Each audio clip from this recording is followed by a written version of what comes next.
So in this video, what we're going to do is take a quick look at some of the things that Athos points out in between the Testaments about the Samarians under Alexander the Great, or as Alexander the Great was making his way towards Egypt and some of his encounter there with the Samarians, and also the Judeans under Alexander. So we'll just take a few minutes here just to highlight some of the big points that are being made.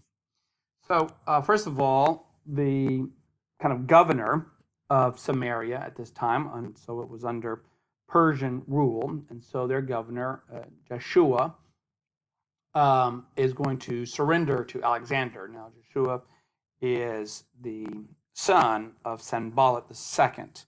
So this is part of that dynasty. Sanballat, who was important because he was the one who helped to construct the temple at Mount Gerizim. So he's going to surrender to Alexander. So that looks like that can make things smooth for the Samarians. However, and we don't exactly know why, but the Samarians are going to turn against the governor that Alexander places in the area, Andromachus. And they're going to end up burning this guy alive. And so that certainly is not going to make Alexander too pleased. And so in response, what Alexander is going to do is he's going to capture Samaria. So this capital that has been had a great deal of influence in the region, especially during the time that the Judeans were exiled into Babylon. It had kind of grown in prominence. It was the largest of the cities in that region. So he's going to capture it, and he's going to turn into a Greek polis, polis meaning a city. And so he's going to push out its residents, and he's going to allow Samaria to be populated by Macedonian veterans. So this is a tactic oftentimes employed to get people to join in the army that, if you win victories, you get land, you'll get an estate, you'll become wealthy. And so these veterans in the Macedonian army that Alexander inherited from his father are going to get some of this property in Samaria.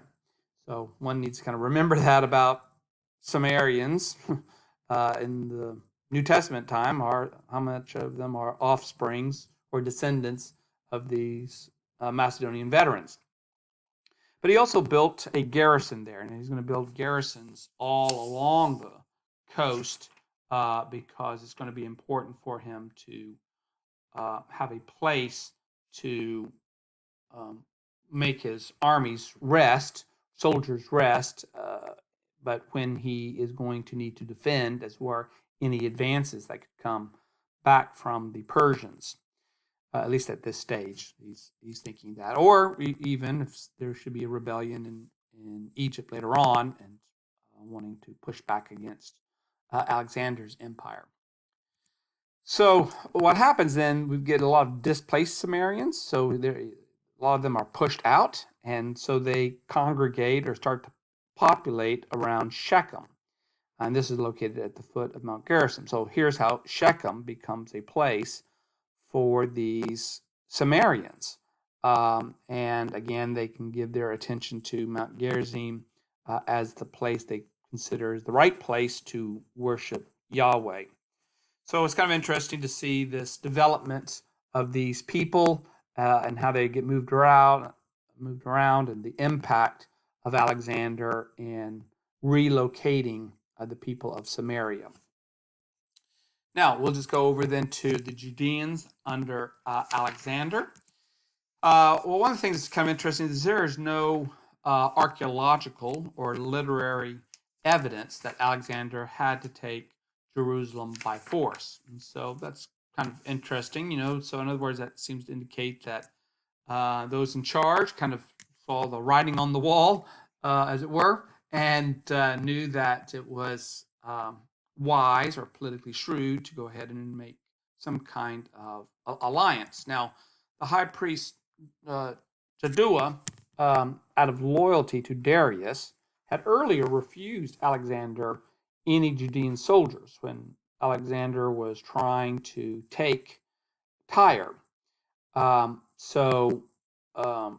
first, Judd finds himself in a very you know, um, dangerous position because he, had been given the position of high priest and was able to kind of administer much of the city of Jerusalem. But and so he has this loyalty, and he doesn't know. He would consider the Persians to be a very strong army, uh, but he also sees what Alexander is able to do and the speed at which Alexander is able to take places.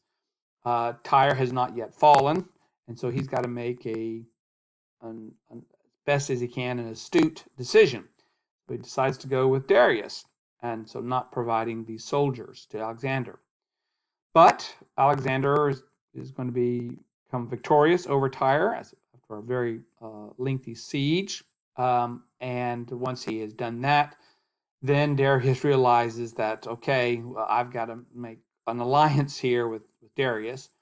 And he's successful at doing so. So Jerusalem is never attacked because Judea hadn't helped Alexander.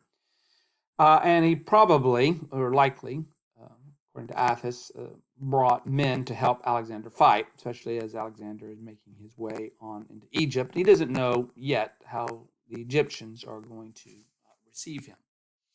So this is Alexander is also going to build a garrison in Jerusalem, and so that's going to be very important as again creating this link between Alexander and the Judeans. All right, the Judeans were certainly benefited from Alexander. First of all, they were freed from economic burdens that had been placed on them by the Persians. And Alexander also permits Judea, the high priest, to administer Judah as the ethnarch of the Judeans. So this term, ruler of a nation, or the rulers of a people. And this is a very significant change here to the authority of the high priest. Now, he could have been a governor or some kind of an administrator under the Persians, but having this role as an ethnarch raises the political position of the high priest. And this is going to now be the new reality for high priest all the way up until the time that the temple, Jerusalem temple, is destroyed by the Romans. So one needs to keep this in mind that, in Jesus' day, that high priest had an enormous amount of political responsibility. Yes, there were these procurators that were in the area. Yes, there's Herod the Great. But the high priest himself is seen as a political figure, exercising political control over Judeans. And so Judeans, those who worship, as it were, Yahweh in the temple in Jerusalem. So this big change here with Alexander.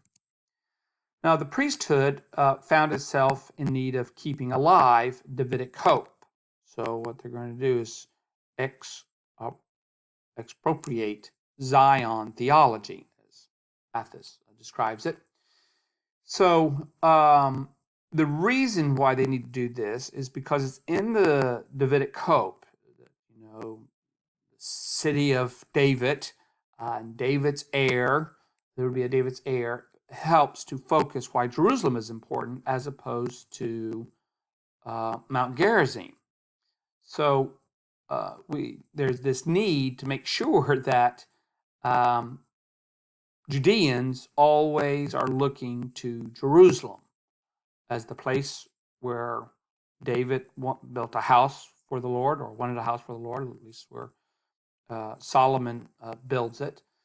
That's where his palace was, and so Jerusalem needs to be seen as the capital city, or the city of worship.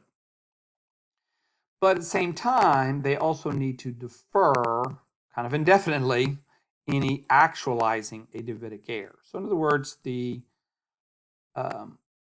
the priesthood is not claiming that they are the heirs of the Davidic hope. They're not claiming that they are the heir of David's throne. They are keeping alive the hope that there would be an heir, but they're not really going to push for an heir of David to become king because they actually have the authority. They don't want to have to contend, as it were, with someone else coming along and being an authority, a political authority, and possibly exert authority over the temple itself. So they don't really want to see a Davidic heir in place.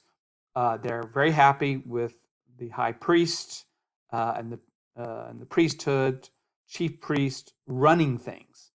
So you keep the Davidic hope alive, but you don't do anything to push that Davidic hope to become actualized.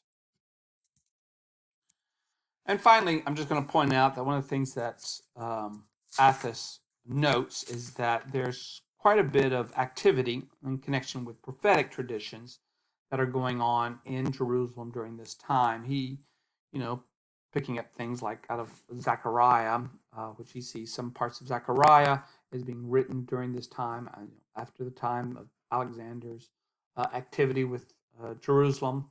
That there's also what he calls the collation, the editing, the reissuing of past prophecies alongside new prophecies, which we would see in the book of the 12 prophets. We also are going to start seeing new literary genres that are created, like apocalypses, novellas, psalms, wisdom reflections, histories, pesheremes. So some of these are new literary genres. Some of these have been around for a while, but there's kind of an increase activity of providing these, of keeping these alive. So in Jerusalem, you've got at this time a priesthood that is wanting to make sure it maintains its power and influence. But at the same time, you have a scribal tradition who sees these prophetic traditions that, maintains this kind of Zion theology, importance of Jerusalem, the hope for the Davidic heir, the reestablishment of the Davidic kingdom. They're keeping that alive as well. I don't know how much the priesthood favors that scribal activity, so we could be seeing something, two tracks, as it were, amongst Judeans, one who really are much more enthusiastic about the prophetic tradition, and one that's much more enthusiastic about the role of the priesthood. So both are kind of going on at this time. So this is an exciting time for Judeans in this new situation under Alexander the Great. And, Alexander, had no problems with the Judeans worshiping their God, Yahweh.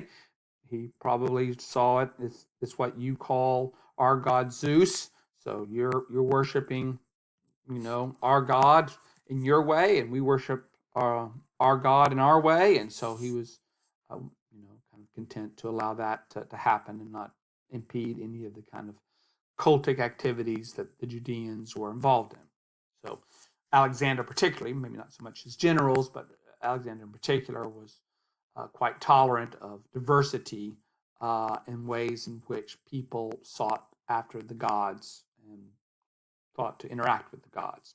So he certainly was not someone like Artaxerxes who wanted to kind of impose more a particular type of worship upon the peoples that they were ruling over. All right, so this gives us a little bit of background about Samarians and Judeans under Alexander.